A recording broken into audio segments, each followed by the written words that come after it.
आप देखते जाइए। तो तुलसीदास को कैद से, काल कोठरी से बाहर निकलवाया, तब तुलसीदास जी ने बताया कि मेरी गलती कुछ नहीं थी, लेकिन संकट के समय मेरे हाथ से कुछ लिखता गया, मेरे हाथ से कुछ लिखता गया।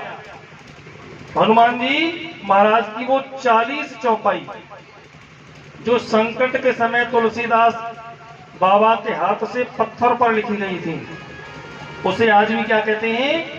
हनुमान चालीसा।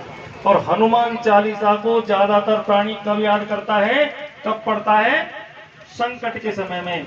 संकट निवारण के लिए हनुमान चालीसा बहुत ही रामबाण बताया गया। और हनुमान चालीसा में क्या लिख दिया है कि जय जय जय हनुमान गोसाई, कृपा कराओ गुरुदेव की नाई। जय जय जय हनुमान गोसाई, कृपा करो गुरुदेव की नाई। जय जय जय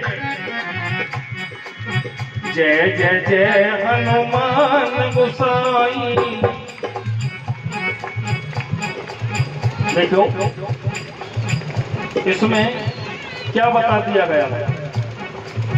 जय जय जय हनुमान गोसाई, कृपा करो गुरुदेव की नाई।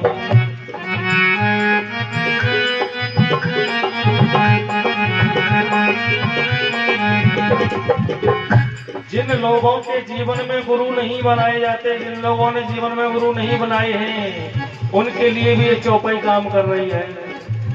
जय जय जय हनुमान गोसाई, कृपा करो गुरुदेव की नाई।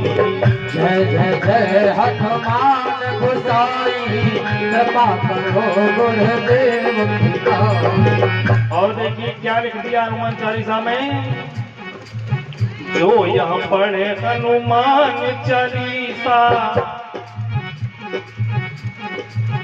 जो यहाँ पढ़े हनुमान चालीसा, होय सिद्ध साक्षी गौरीसा।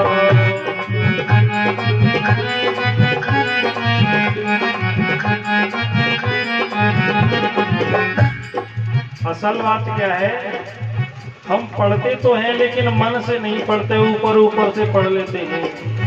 इसमें क्या लिख दिया चौपाई में? जो यहाँ पढ़े हनुमान चालीसा, होय सिद्ध। साक्षी कौन है? भगवान भोलेनाथ। होय सिद्ध साक्षी गौरीसा।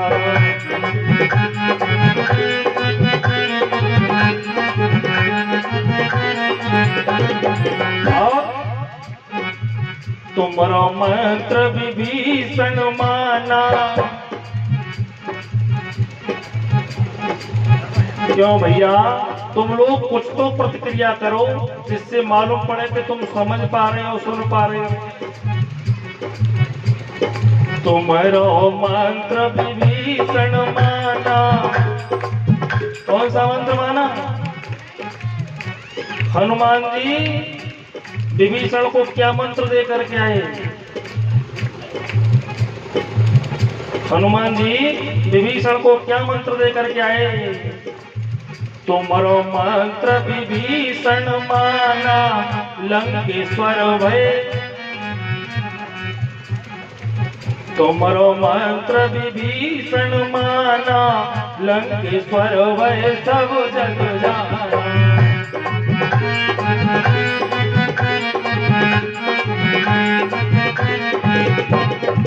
और देखिए कुछ लोग शंका करते हैं कि जब हनुमान जी लंका में गए तो वो अंगूठी, भगवान ने जो अंगूठी दी उसे कहां पर ले गए? क्योंकि मसक समान रूप कप धरी, तो फिर अंगूठी कहां रही? इसका भी सारांश किसमें दे दिया? हनुमान चालीसा में। और क्या बताया? प्रभु मुद्रिका मेल मुख माही, प्रभु मोद्रिका मेल मुख माही, जलद लांग गए अचरज नाही।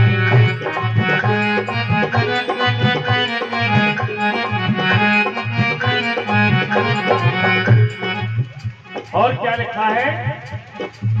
भूत पिशाच निकट नहीं आवे, भूत पिशाच निकट नहीं आवे, महावीर जब नाम सुनावे।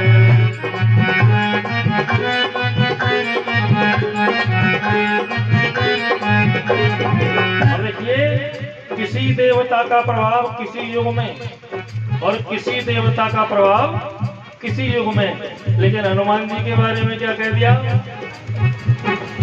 चारों युग पर ताप तुम्हारा है, प्रसिद्ध जगत उजियारा।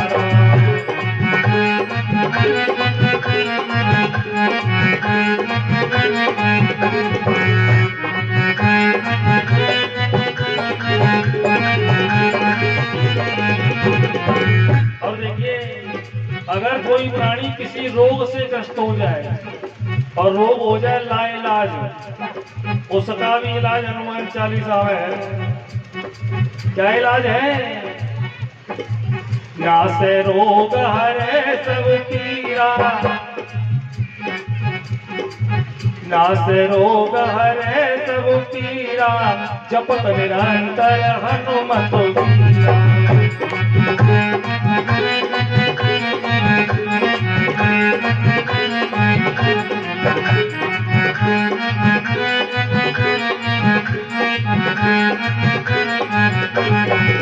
और देखिए, तुमने ग्राम प्रधानों को देखा होगा, मंत्री संतरियों को देखा होगा,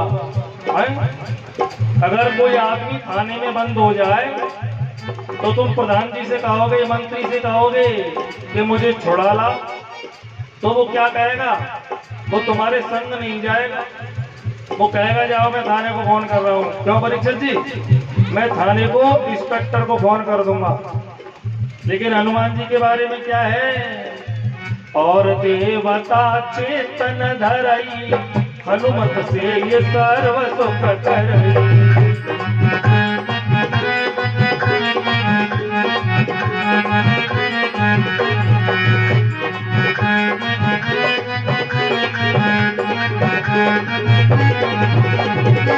और हनुमान जी के पास में क्या है?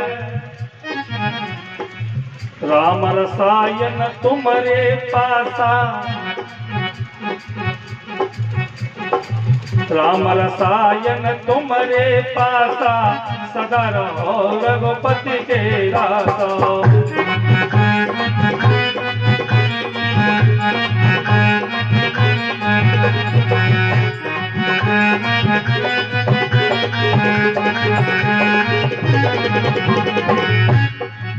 और हनुमान जी को मैया जानकी ने क्या वरदान दिया?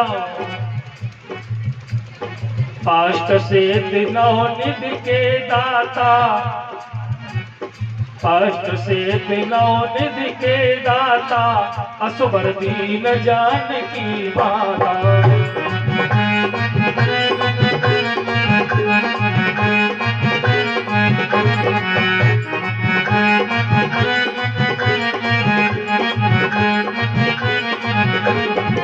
बोलिए हनुमान जी महाराज की जय।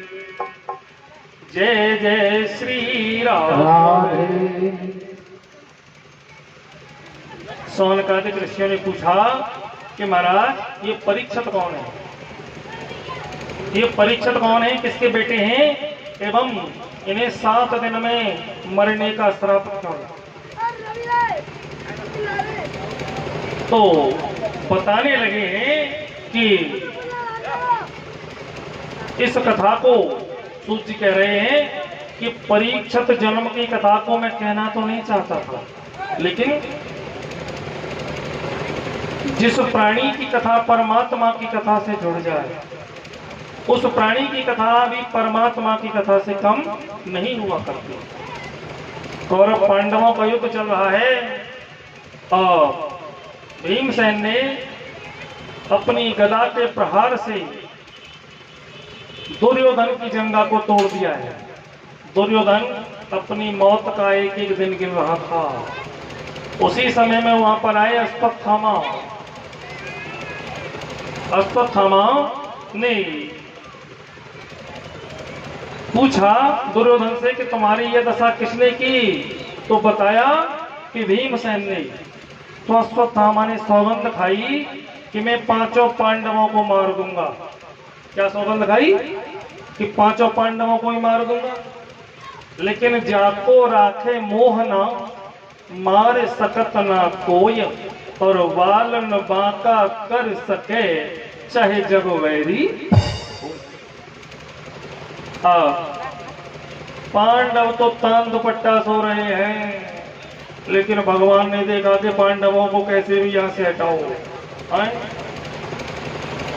तो भगवान ने, श्री कृष्ण भगवान ने अर्जुन को कहा कि सभी पांडवों को लेकर के तुमको मेरे पास आना है गंगा जी के किनारे।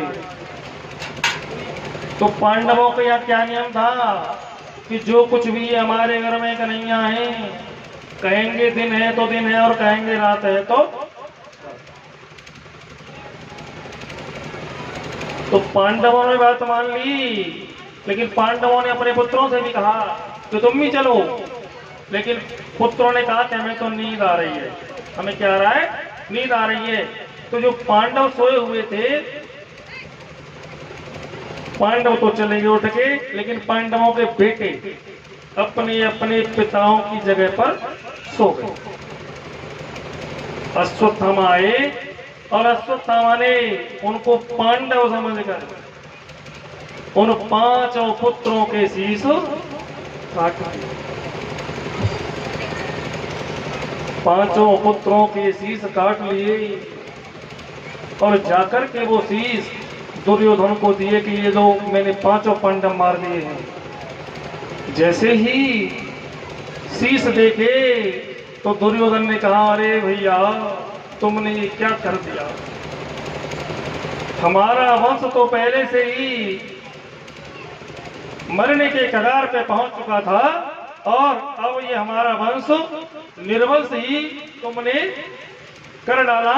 ऐसा लगता है हमारे भी प्राण पखेरु अब रहेंगे नहीं। दुर्योधन ने भी अपने प्राणों का त्यागन कर दिया। बोले गोविंद भगवान की जय हो। जैसे ही द्रौपदी आई बच्चों को दूध पिलाने के लिए, तो दूध तो पिला नहीं पाई। देखा कि खून बह रहा है बिस्तरों में से। जब बिस्तरों में से खून बह रहा है तो रोने लगी। डेरों में खून बह रहा था, अब लाशी खड़ी रो रही थी। खड़ी रो रही थी, अब लाशी खड़ी रो रही थी। पति बाल बिखराए हुए बेटों की लाश पर रो रही।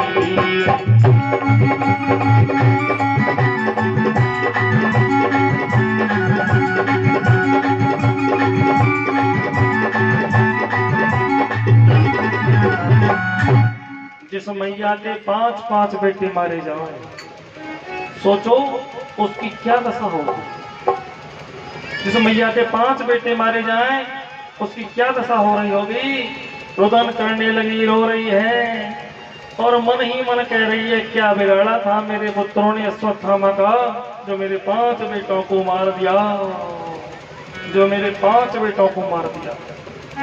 इतने में ही अर्जुन आए तो द्रौपदी से अर्जुन पूछ रहे हैं कि बता द्रौपदी, शत्रु तो एक है और हमारे यहाँ नियम क्या है? एक मौत का बदला एक मौत। अब शत्रु एक है, उसने मौत कर दी 5। अब एक आदमी बताओ परीक्षक कितनी बार मर सकता है? 5 बार मर सकता है? नहीं मरेगा। कितनी बार मरेगा एक आदमी? एक ही बार मरेगा। तब अर्जुन पूछ रहे हैं कि बता द्रौपदी, अश्वत्थामा को कैसे मारूं? जमीन में दबा के मारूं, तलवार से काट के मारूं, सूली पर चढ़ा के मारूं? बता कैसे मारूं?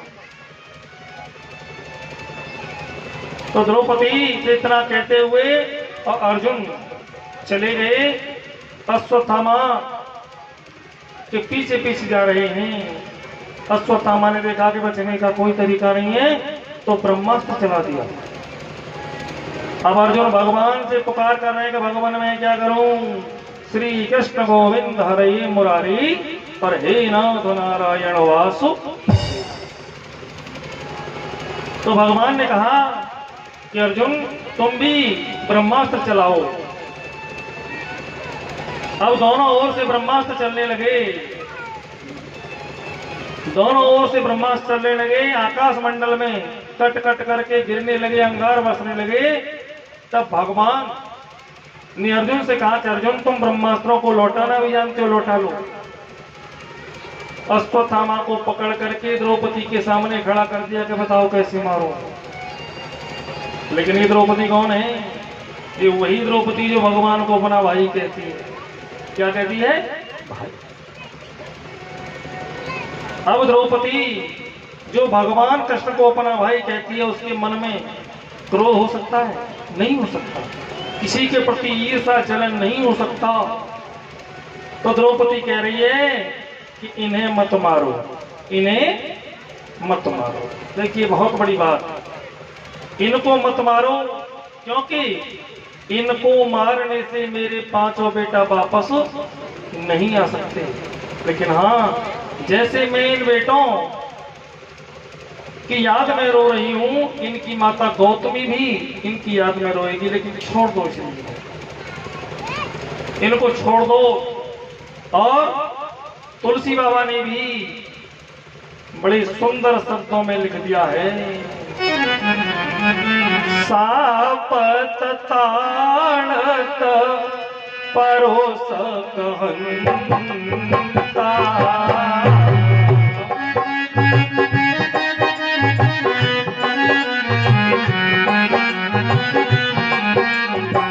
बेप्रपूज्य असरावय संता।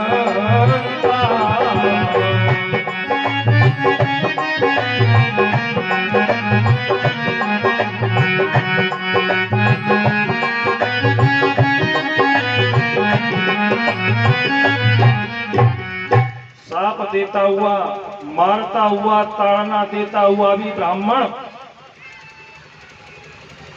कितना भी कुछ कहता हुआ भी ब्राह्मण मारने के योग्य नहीं है। सापत ताड़त परुष कहनता और विप्र पूज्य असका वही संता। द्रौपदी कहती है कि इनको मत मारो। अब कन्हैया से प्रार्थना कर रहे हैं अर्जुन कि भगवान तुम बताओ मैं क्या करूं। तो भगवान ने कहा ब्रह्म बंधुर्न हंतव्य, ब्राह्मण को मारना नहीं चाहिए।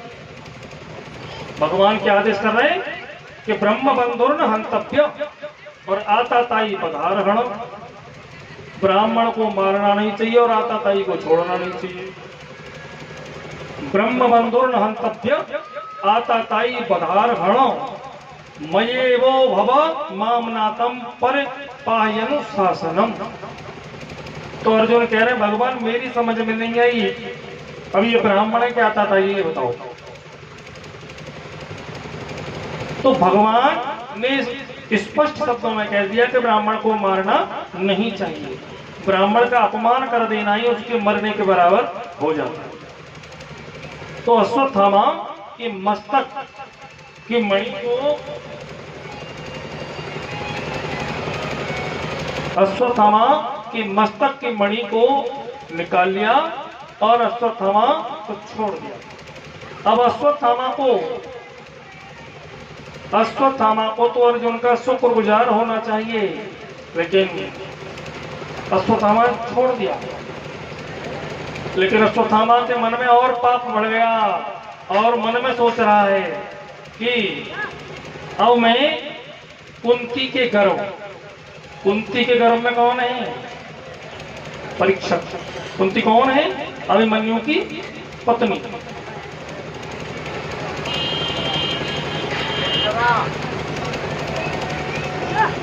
अभिमन्यु की पत्नी उत्तरा, उत्तरा के गर्भ जो अभिमन्यु की पत्नी है वो कौन है? उत्तरा। उत्तरा के गर्भ में है परीक्षित, और जो परीक्षित गर्भ में है उनको ही मारने का प्रयास अश्वत्थामा ने किया। अश्वत्थामा ने उत्तरा के गर्भ पर ब्रह्मास्त्र चला दिया और उत्तरा का गर्भ जलने लगा।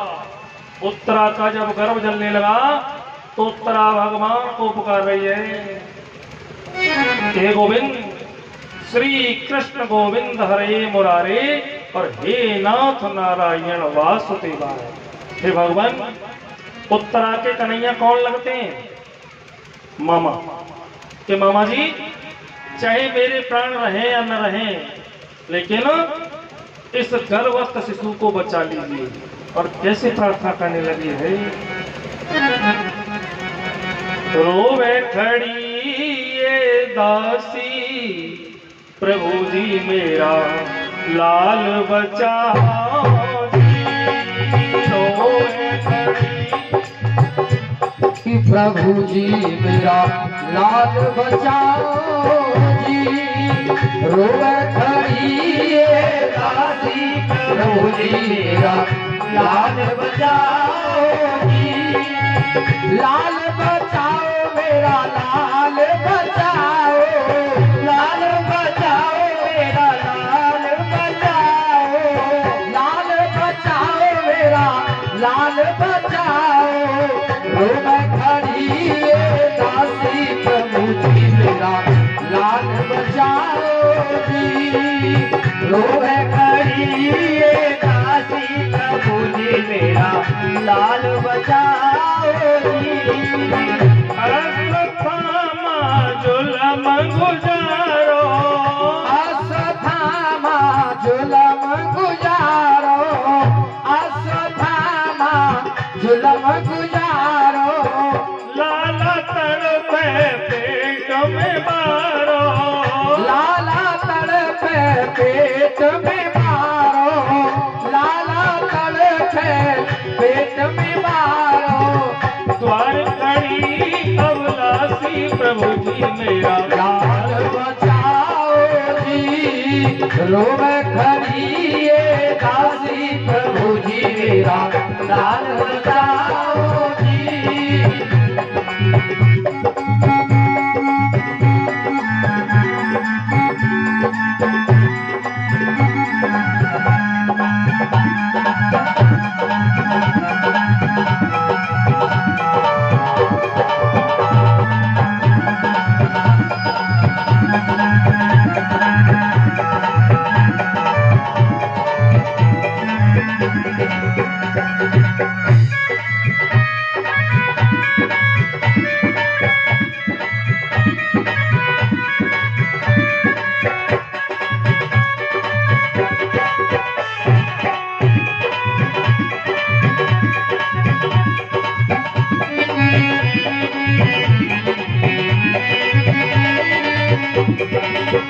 और देखिए ये उत्तरा भगवान के सामने कैसे प्रार्थना करने लगी है कि भगवान, मेरे प्राण भले ही चले जाओ, मेरे प्राण रहे न रहे, पर मेरे जो पेट में बच्चा है ये मेरे पति आज दुनिया में नहीं रहे हैं, मेरे पति नहीं है, तो मेरे पति की ये आखिरी निशानी है, इसके प्राणों को बचा लीजिए, चाहे मेरे प्राण रहे या ना रहे।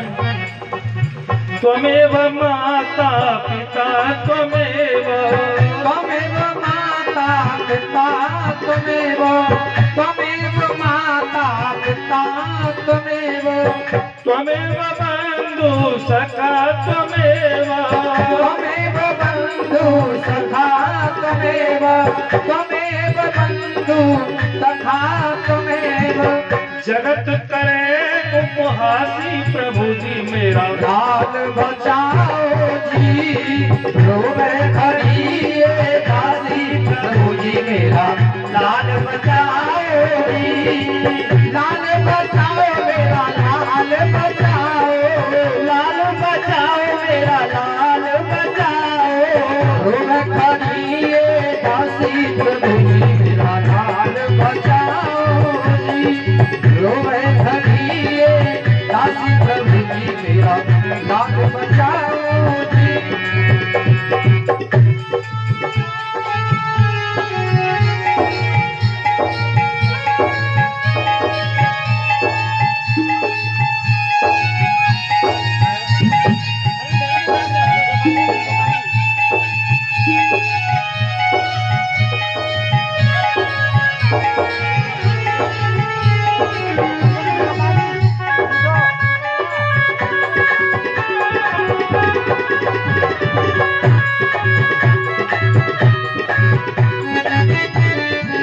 प्रभु मेरे पति की यही निशानी, प्रभु मेरे पति की यही निशानी, प्रभु मेरे पति की यही निशानी। तो प्रभु बचा पुत्र जिंदगानी, दो प्रभु बचा पुत्र जिंदगानी, दो प्रभु बचा पुत्र जिंदगानी। नाम प्रभु अविनाशी प्रभु जी मेरा लाल बचाओ जी। रोवे खड़ी ये दासी प्रभु जी मेरा लाल बचाओ जी। लाल बचाओ मेरा लाल बचाओ, लाल बचाओ मेरा लाल बचाओ। रोवे खड़ी ये दासी प्रभु जी मेरा लाल बचाओ जी।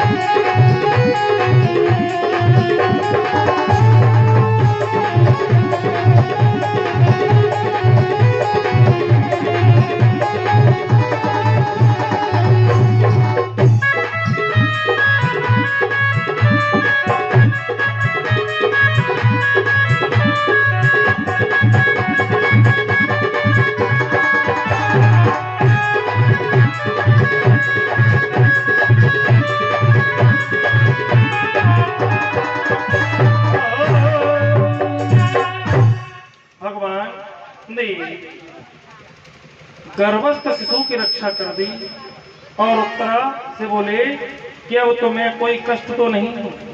उत्तरा बोली अब मुझे कोई कष्ट नहीं है।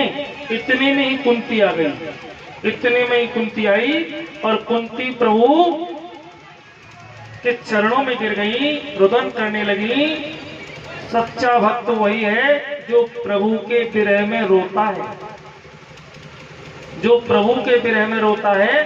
और आज कुंती अब चरणों में गिर गई तो भगवान कह रहे हैं कि बुआ तुम क्यों चरणों में गिर रही हो, और तुम जो भी कहोगी मैं तो तुम्हारा भतीजा हूं।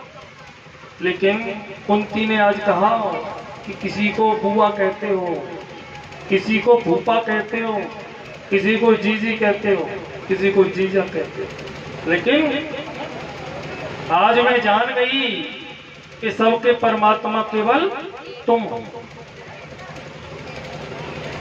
सबके परमात्मा तुम हो। तो भगवान ने भी कह दिया कि चलो आज तुमने अगर जान लिया तो परमात्मा मैं ही हूं, तुम जो भी चाहो मांग लो। लेकिन कुंती ने क्या मांगा कि गोविंद मुझे केवल दुख दो। क्या दो? केवल दुख दो। तो भगवान कह रहे हैं बुआ तुमने अपने पूरे जीवन काल में दुख के सिवा और पाया ही क्या है। और आज जब मैंने तुमसे कहा कि कुछ मांग लो तो तुमने फिर भी क्या मांगा? दुख। तो कुंती कहने लगी है कि कन्हैया अगर मेरे जीवन में दुख पर दुख आते रहेंगे तो मुझे तुम्हारी याद आती रहेगी, और अगर मेरे जीवन में सुख पर सुख आते गए तो मैं तुम्हें भूल जाऊंगी। इसलिए जीवन में दुख आना भी बहुत जरूरी है। सुख के माथे सिल पड़े जो हर हृदय से जाए, और बलिहारी व दुख की जो पल पल नाम जपाए। तो दुख भी प्राणी के जीवन में बहुत जरूरी है। अगर दुख नहीं आएगा तो प्राणी भगवान को भी भूल जाएगा। दुख में सुमिरन सब करें और सुख में करें न कोई। जो सुख में सुमिरन करे तो फिर दुख काहे को। परमात्मा की याद प्राणी ज्यादा कब करता है? दुख में। और परमात्मा ने भी जब जब साथ दिया किसी का तो किस में दिया? दुख में। सुख के सब साथी दुख में न कोई। सुख का ये जगत साथी है और दुख का कौन साथी है? परमात्मा साथी। जब सब सहारे बंद हो जाते हैं, दुनिया के सब दरवाजे बंद हो जाते हैं, तो किसका दरबार खुला रहता है? भगवान कहते हैं कोई जब तुम्हारा हृदय तोड़ दे, कोई जब तुम्हारा हृदय तोड़ दे और तड़पता हुआ जब तुम्हें छोड़ दे, तब तुम मेरे पास आना प्रिय, मेरा दर खुला है, खुला ही रहेगा तुम्हारे। भगवान कहते हैं कि जब सब दरवाजे बंद हो जाएं तो मेरे पास चले आना। मेरे दरवाजे वक्त के लिए हमेशा खुले रहेंगे। बोले गोविंद भगवान की जय हो, बांके बिहारी लाल की जय हो, राधे रानी की जय हो। जो उपदेश गीता में भगवान कृष्ण ने अर्जुन को दिए, वही उपदेश रात्रि भर बैठ करके युधिष्ठिर को दिए। अर्जुन की समझ में तो आ गई, लेकिन युधिष्ठिर की समझ में नहीं आया। क्यों? क्योंकि अर्जुन तो भगवान को भगवान समझते थे, कन्हैया को भगवान समझते थे, और युधिष्ठिर बच्चा। तो कहने का मतलब ये है कि कहने वाले के प्रति अगर सुनने वाले की श्रद्धा अच्छी है तो समझ में ज्यादा आएगा। और अगर तुम्हें ये मालूम पड़ जाएगा जी तो वो ये गिलास बारे मुके शास्त्री में, ये तो हमने पहले सुने, हमारे टटोई भागवत कह गए। अगर श्रद्धा भरपूर है मन में तो समझ में सब आएगा, और श्रद्धा हट जाएगी तो समझ में नहीं आएगा। इसलिए कोशिश करें कि कहने वाले के प्रति मन में श्रद्धा भावना जगाए।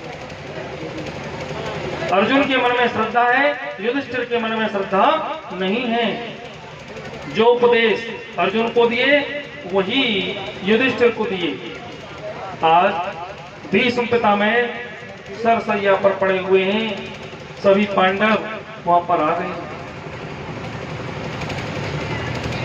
आज पितामह बता रहे हैं कि प्राणी को सदा सत्य बोलना चाहिए, पाप नहीं करना चाहिए, और पाप होते हुए देखना भी नहीं चाहिए। वहीं पर खड़ी है द्रौपदी, हंस गई। द्रौपदी हंस गई और पितामह कह रहे बेटी तुम क्यों हंसी? अच्छे घर की मैयाएं, बहनाएं, बेटियाएं कभी बिना कारण के नहीं ऐसा करती।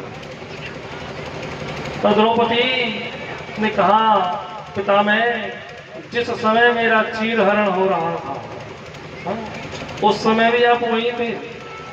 अगर आप एक इशारा कर देते तो मेरा चीर हरण नहीं। और आज आप कह रहे हैं कि पाप नहीं करना चाहिए, पाप होते हुए भी नहीं देखना चाहिए। तो पितामह ने कहा कि बेटी उस समय मेरे शरीर में दुर्योधन के अन्न से बना हुआ रक्त बह रहा था, और आज वो रक्त, वो दूषित रक्त बूंद बूंद करके बह गया है। जैसा खाओगे अन्न वैसा ही बन जाएगा तुम्हारा मन, और जैसा पियोगे पानी वैसी ही बन जाएगी तुम्हारी वाणी। इसलिए सोच समझ करके ही काम करना चाहिए। रंग से ढंग बदल जाता है और ढंग से संग बदल जाता है। यानी कि प्राणी को जो भोजन में लेना चाहिए वो सोच समझ के लेना चाहिए, और किसका भोजन ग्रहण कर रहे हैं वो भी देख लेना चाहिए। बोले गोविंद भगवान की जय हो। और आज भीष्म पितामह ने भगवान से कहा कि मैंने उस समय भी एक प्रतिज्ञा की थी महाभारत के युद्ध में। क्या प्रतिज्ञा की थी? कि आज जो हरहीन शस्त्र कहाऊं तो लाजो गंगा जननी को मैं शांतनु सुतन कहूं। और आज भी मैं एक प्रतिज्ञा करता हूं कि हे गोविंद, हे भगवान, मुझे महाभारत वाला दृश्य दिखा दो। तो भगवान ने कहा कि गुजरा हुआ जमाना आता नहीं दोबारा, गुजरा हुआ जमाना आता नहीं दोबारा। तब भीष्म पितामह कह रहे हैं कि दोबारा आता है प्रभु, कब आया था? इस भजन के माध्यम से आप समझेंगे। पितामह विनती कर रहे हैं भगवान से कि महाभारत को दृश्य दिखाय शांतन प्रतिपाल महाभारत को दृश्य दिखाय संतन प्रतिपाल भगतन प्रतिपाल। महाभारत को दृश्य दिखाय संतन प्रतिपाल भगतन प्रतिपाल। और देखिए गुजरा हुआ जमाना कहां पर वापस आया है। परीक्षक, गुजरा हुआ जमाना आता नहीं दोबारा, लेकिन यहाँ पर दोबारा ही आया है।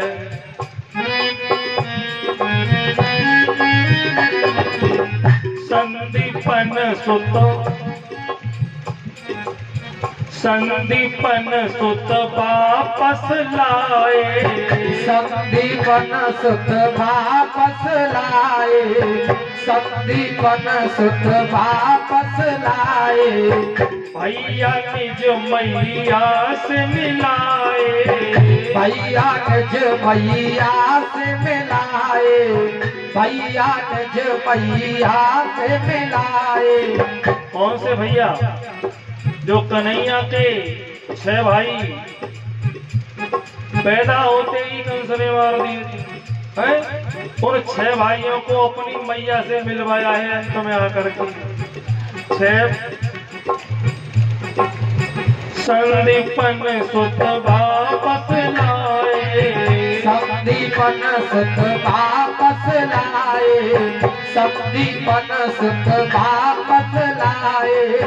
भैया निज मैया से मिलाए, भैया निज मैया से मिलाए, भैया निज मैया से मिलाए। मन बेचैन दो, मेरा मन बेचैन दो, ज्ञान सिखाए संतन प्रतिपाल भगतन प्रतिपाल। महाभारत को दृश्य दिखाय संतन प्रतिपाल भगतन प्रतिपाल।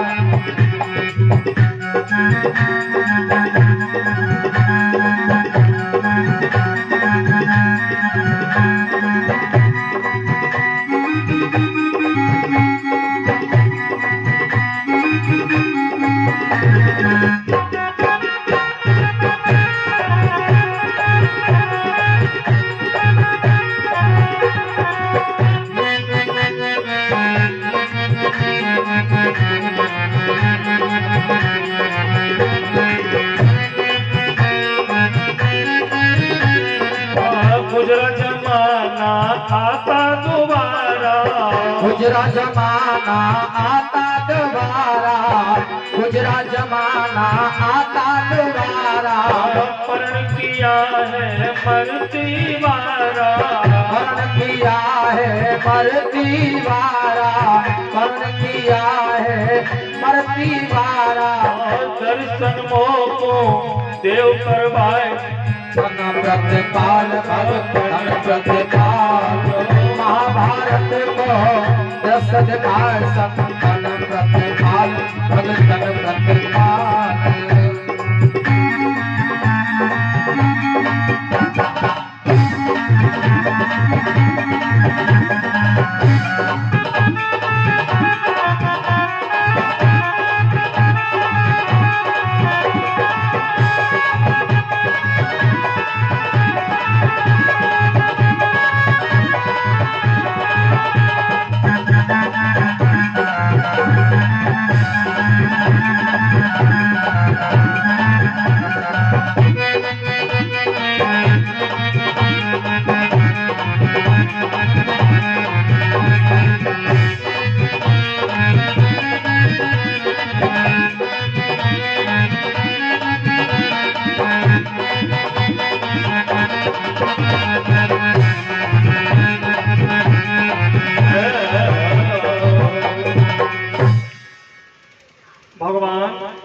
प्रभु मुझे वही महाभारत वाला दृश्य दिखाओ। तो भगवान ने दर्शन भी दिए और दृश्य भी दिखाया। तो पितामह ने अपने प्राणों का त्यागन कर दिया, क्योंकि पितामह को कौन सा वरदान था? इच्छा मृत्यु का। पितामह ने अपने प्राणों का त्यागन कर दिया और युधिष्ठिर ने पितामह के शरीर का अंतिम संस्कार किया। इसके बाद भगवान कृष्ण द्वारिका को प्रस्थान कर गए। और देखिए, एक बात मुझे और याद आती है, कल की ही बात है। देखो, भागवत कथा में अपनी पत्नी को किधर रखना चाहिए? जब भागवत कथा परीक्षित सुने तो पत्नी को किस हाथ पर लेके बैठे? भागवत कथा में अपनी पत्नी को अपने दाहिने हाथ पर लेके बैठना चाहिए। पत्नी को वामांग कब लेते हैं? विवाह के समय। और भागवत कथा में पत्नी का स्थान बन जाता है दाहिनी ओर, क्योंकि कल ये कुछ शंका का विषय पैदा हो गया था। इसलिए आज मैं तुम्हें बता दूं कि भागवत कथा में पत्नी का स्थान हो जाता है दाहिने अंग पर। तो पत्नी को हमेशा दाहिने अंग पर ही भागवत कथा में लेकर के बैठना चाहिए। और धर्म के जितने भी काम हैं उन सब में दाहिने अंग पर ही पत्नी को बैठाया जाता। बोलिए बांके बिहारी लाल की। अब ये भगवान तो चले गए द्वारका, लेकिन जिस बालक को मेरे प्रभु ने गर्भ में बचाया है उसने आज जन्म ले लिया है हस्तिनापुर में, और उसका नाम क्या है? परीक्षित। और ये चौधरी दलवीर सिंह इस पंडाल में बैठे हुए हैं। और मैं इनसे कहूंगा कि यहीं पर आ जाए। ये भगवान तो चले गए द्वारका, आज हस्तिनापुर में परीक्षित ने जन्म ले लिया है। और ये किसके पुत्र हैं? अभिमन्यु के पुत्र हैं।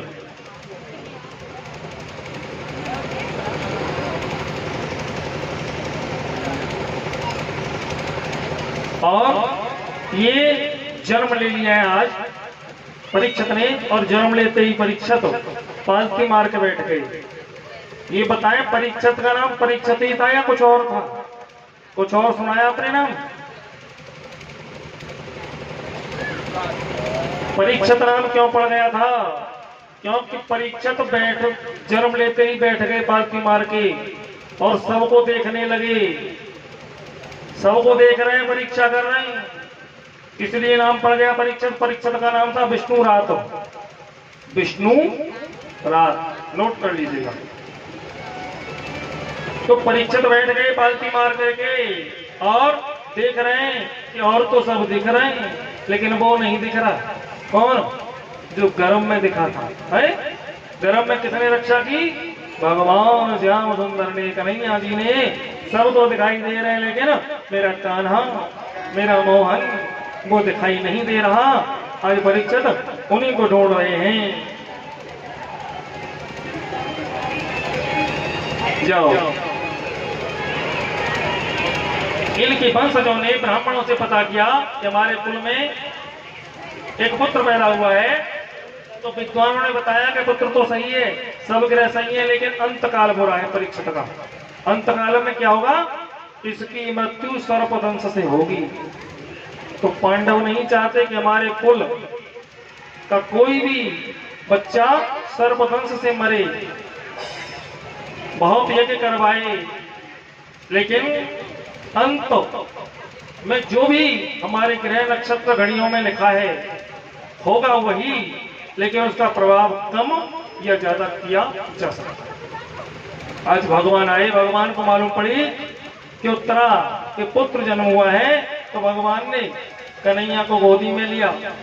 भगवान ने परीक्षित को गोदी में लिया, लाड़ लड़ाया। परीक्षित जी प्रसन्न हो गए। पर आज भगवान भी द्वारका को जाने लगे, और पांडव भी कह रहे हैं कि जिन कुंजन ते श्याम चले गए, उन कुंजन में अब क्या रखा है। हम भी जा रहे हैं। तो परीक्षित कह रहे हैं कि तुम लोग कहां जा रहे हो मुझे छोड़ करके। तो परीक्षित कि बाबा लोगों ने, पांडवों ने परीक्षित को बताया कि देखो, आंखों के सामने कभी पाप होते हुए मत देखना। शरण में शत्रु भी आए तो क्षमा कर देना, और अतिथि का सदैव सत्कार करना। 3 बातें बताई और पांडव भी वन को चले। आज परीक्षित ने अपने एक बाबा लोगों के बक्सा को खोल के देखा। देख रहे हैं कि बाबा लोगों ने मेरे लिए कुछ छोड़ा भी है कि नहीं। तो एक बक्सा में निकला सोने का मुकुट, जो जरासंध का था, छल करके लाया गया था। तो परीक्षित ने वो स्वर्ण मुकुट अपने सर पर लगा लिया और जंगल में शिकार खेलने के लिए परीक्षित गए। जब वहां पहुंच गए जंगल में तो एक अजीब नजारा देखा, अजीब दृश्य देखा। एक बैल एक पैर से खड़ा है और गौ माता रोदन कर रही है। ये बैल कौन है? धर्म। और गौ माता कौन है? पृथ्वी। पृथ्वी गौ माता रो रही है कि तुम्हारे 3 पैर काट दिए, अब तुम कैसे रहोगे। तो धर्म रूपी बैल समझा रहा है, कौन काऊ सुख दुख कर दाता, जय जय सीताराम। निज कृत कर्म भोग सब माता जय जय राम।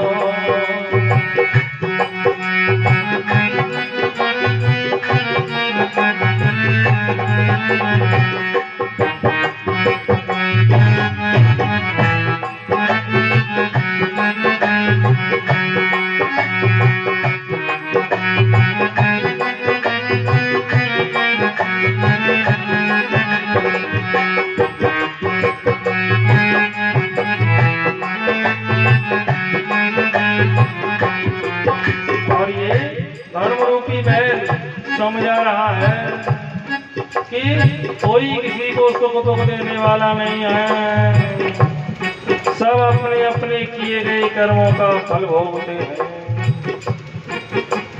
कौन काऊ सुख दुख कर दाता, जय जय सीताराम। निज कृत कर्म भोग सब माता जय जय राम।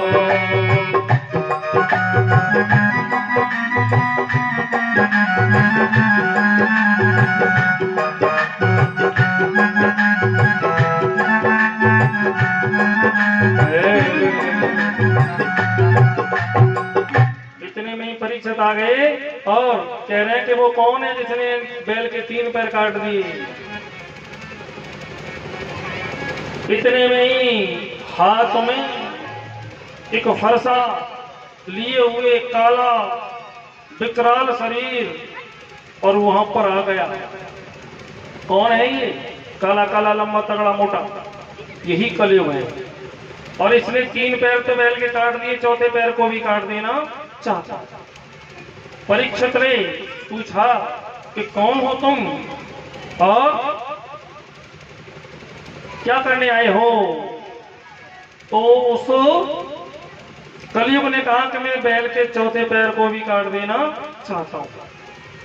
तो परीक्षित को बड़ा क्रोध आया और परीक्षित क्रोध में कह रहे हैं कि साची बता निर्मोही,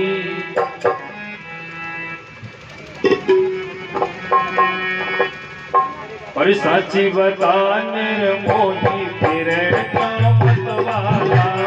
साची बता निर्मोही, फिर क्यों मतवाला। फिर क्यों मतवाला, फिर क्यों मतवाला, फिर क्यों मतवाला, फिर क्यों मतवाला। साची बता निर्मोही, फिर क्यों मतवाला। साची बता निर्मोही, फिर क्यों मतवाला।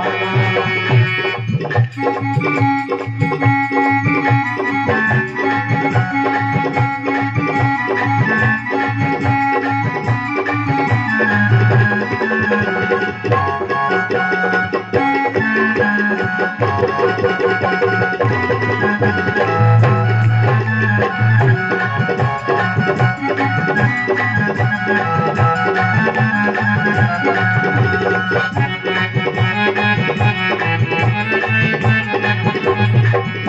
है नाम कहाँ से आया, क्या है नाम कहाँ से आया, क्या है नाम कहाँ से आया, क्यों ये तूने बैल सताया, क्यों ये तूने बैल सताया, क्यों ये तूने बैल सताया।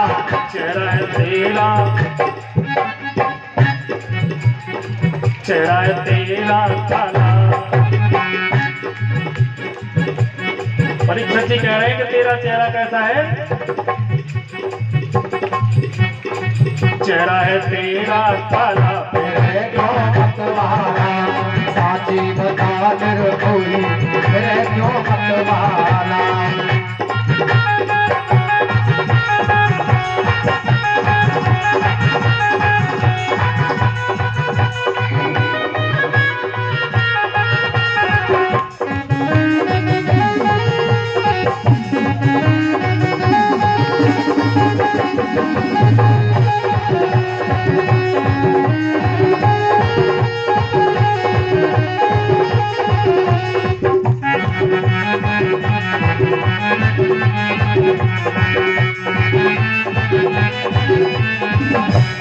तूने पैर काटे, के तूने पैर काटे, के तूने पैर काटे। राजा परीक्षक तुझको डांटे, राजा परीक्षक तुझको डांटे, राजा परीक्षक तुझको डांटे। रोब गाय का लाला, रोब गाय का लाला। मेरे क्यों मतवाला, साची बता दिल कोई, मेरे क्यों मतवाला।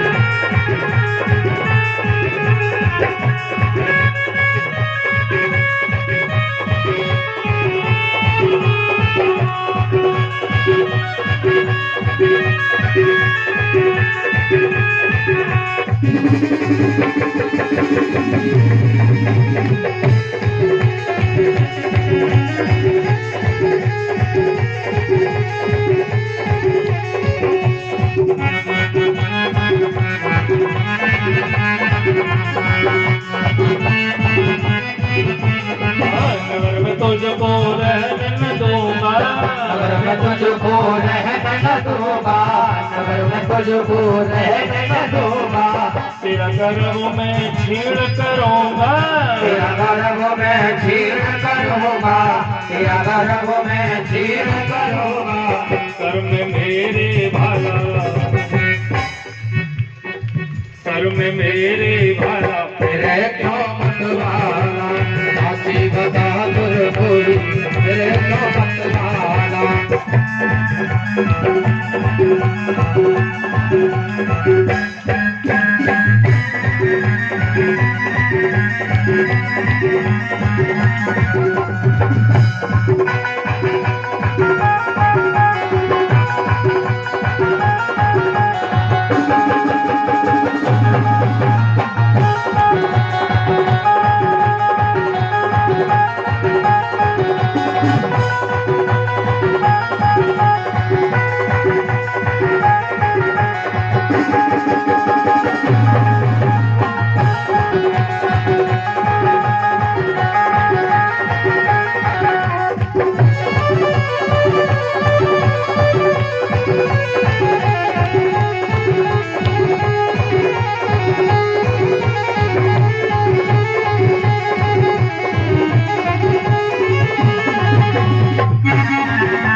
कलयुग होने लगा ही रासा, कलयुग होने लगा है राधा, कलयुग होने लगा है राधा।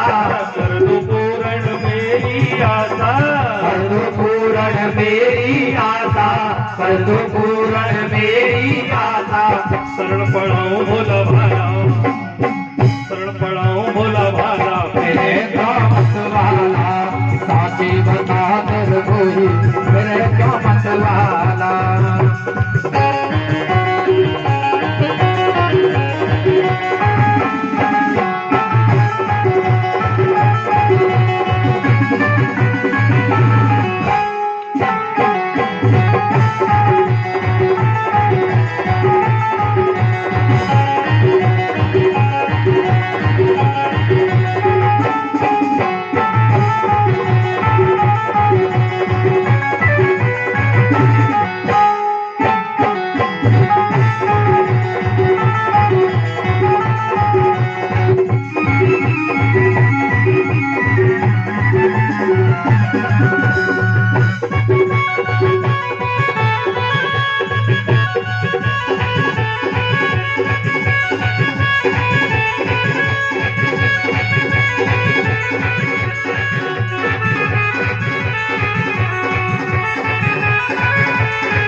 साची बता निर्मोही, फिरे क्यों मत। जाओ, कलयुग को परीक्षित ने कहा कि तुझे मेरे राज्य में रहने का कोई अधिकार नहीं, तू अभी ये राज्य छोड़ दे। तो परीक्षित के चरणों में और कलयुग गिरने लगा, बार बार क्षमा याचना करने लगा और कलयुग कह रहा है महाराज मुझे अपने राज्य में रहने दीजिए। तो परीक्षित ने उनको 4 जगह कलयुग को बताई, पर नारी गमन, मदरापान, हिंसा और जुआ, ये 4 जगह कलयुग मैंने तुझे दे दी, तू यहाँ रहे। लेकिन कलयुग कह रहा है महाराज एक जगह अगर अच्छी और मिल जाती, ये चारों जगह तुमने बेकार वाली दे दी। तो भगवान की भी विनती कर रहा है कलयुग और परीक्षित जी से कह रहा है कि मुझे एक जगह अच्छी दे देते। तो परीक्षित ने कहा जाओ तुम्हारा स्वर्ण में भी वास होगा। किसमें वास होगा? सोने में। लेकिन सोने में तो मेरे कन्हैया का वास है। जो धर्म नीति से कमाया गया सोना है उसमें भगवान का वास, और जो अधर्म से, चोरी से, छल से कमाया गया सोना है उसमें कलयुग को वास मिल गया। और जैसे ही कलयुग को बास सोने में दिया, तुरंत कलयुग परीक्षित जी के सर पर जो सोने का मुकुट बना था ना, वो अधर्म का तो था ही, उसमें प्रवेश कर गया। और परीक्षित जी जब लौट रहे हैं तो रास्ते में क्या देखा, समीक ऋषि तप कर रहे हैं, चले गए। क्योंकि जब सर पर कलयुग मंडरा रहा है, विनाश काले विपरीत बुद्धि, तो समीक ऋषि के आश्रम में पहुंच गए, उनके पास में पहुंच गए और मन में क्या भावना आई, तो ये ऋषि नाटक कर रहा है, ढोंग कर रहा है, इसने मुझसे पानी तक भी न पूछी। देखो इसे कहते हैं तू कौन है कि मैं हूं हम कहा। जब समीक ऋषि के गले में पास से मरा हुआ सर्प और उठा करके और समीक ऋषि के गले में डाल दिया। ऋषि तो ऋषि थे, उन्होंने कुछ भी नहीं कहा बेचारों ने, लेकिन जैसे ही उनके पुत्र श्रृंगी ऋषि को मालूम पड़ा, तो श्रृंगी ऋषि ने श्राप दे दिया कि जिसने भी मेरे पिता के गले में ये मरा हुआ सांप डाला है, वही सर्प तक्षक नाग बन करके 7वें दिन उसको डस लेगा। ये श्राप लग गया परीक्षित को। परीक्षित जी अपने घर पर हैं, तो समीक ऋषि ने 2 शिष्यों को भेज दिया कि परीक्षित राजा है, राजा को सूचना कर दो कि वो अपना कोई इंतजाम कर ले, क्योंकि श्राप लग गया है। परीक्षित को मालूम पड़ा कि मुझे श्राप लगा है, तो परीक्षित जी कह रहे हैं कि मुझे श्राप नहीं, ये तो मुझे वरदान मिल गया कि मुझे मालूम पड़ गई। दुनिया का कोई भी आदमी अपने सीने पे हाथ रख के कह सकता है कि मैं 3-4 दिन जी जाऊंगा? बताओ, कोई नहीं कह सकता। लेकिन परीक्षित जी सीने पे हाथ रख के कह रहे हैं कि 7 दिन से पहले मेरी मौत नहीं हो सकती। तो ये श्राप नहीं है, क्या मिल गया? वरदान। परीक्षित ने राजपाट सब छोड़ दिया, राजपाट सब छोड़ दिया और अपनी पत्नी नवलदे, परीक्षित जी की पत्नी का नाम क्या था? नवलदे। नवलदे को भी साहब को कह दिया कि मैंने ये राजपाट छोड़ दिया और अपने पुत्र जन्मेजय को राज्य दे दिया। साथ में कुछ ना लिया। आजकल हम लोग जब तीर्थ यात्रा के लिए जाते हैं ना, तो एक टोसा बंधवा ले जाते हैं और जेब में बहुत सारे दाम, इधर जेब में उधर जेब में, मोबाइल में है, पे फोन में, पेटीएम में दुनिया भर के पैसे रखते हैं कि जरूरत पड़ी तो अपना काम कर ले। लेकिन परीक्षित ने संग में कुछ नहीं लिया और गंगा तट की ओर जाने लगे। हजारों संत विद्वानों को मालूम पड़ा कि अब परीक्षित राजऋषि नहीं, राजा नहीं, राजऋषि बन गए। सब संत आए, सबने परीक्षित जी को समझाया, ज्ञान दिया, लेकिन ये कोई नहीं बता पाया कि 7 दिन में मरने वाले की मुक्ति का उपाय क्या है।